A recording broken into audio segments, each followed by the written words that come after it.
High Zee 24 કલાક સાથે હું છું બંસી દવે। હાલ સોશિયલ મીડિયામાં રીલો વાયરલ થઈ રહી છે કે સુકુ બસ પહાડો મેં હે। તમે પણ આવી પોસ્ટ જોઈ હશે અને ગયા પણ હશો, પરંતુ પ્રશ્ન એ થાય છે કે આ સુકૂનની જગ્યા પર કચરાના ઢગ કેમ જોવા મળી રહ્યા છે?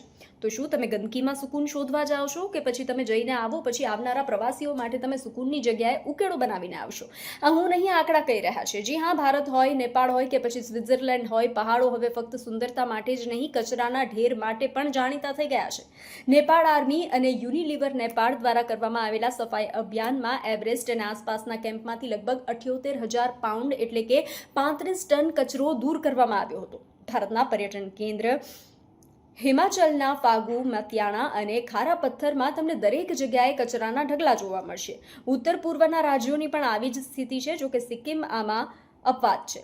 એનસીબીઆઈમાં ટ્રેકિંગ ક્ષેત્ર પર એક સંશોધનમાં જણાવવામાં આવ્યું હતું કે દરેક ટુરિસ્ટ દરરોજ સરેરાશ 288 ગ્રામ કચરો છોડે છે, જ્યારે ભારતની રાષ્ટ્રીય સરેરાશ 350 ગ્રામ છે। જો આપણે ફક્ત મનાલીની જ વાત કરીએ તો અહેવાલો અનુસાર પીક સિઝન દરમિયાન દરરોજ 30થી 40 ટન કચરો ઉત્પન્ન થાય છે।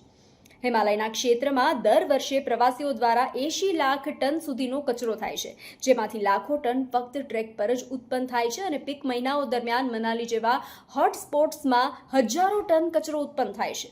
વિચારો, તમે સુકૂન લેવા અને કચરો આપવા જાઓ છો। સ્વચ્છ ભારત મિશનને સહયોગ કરો અને ગંદકી ના કરો।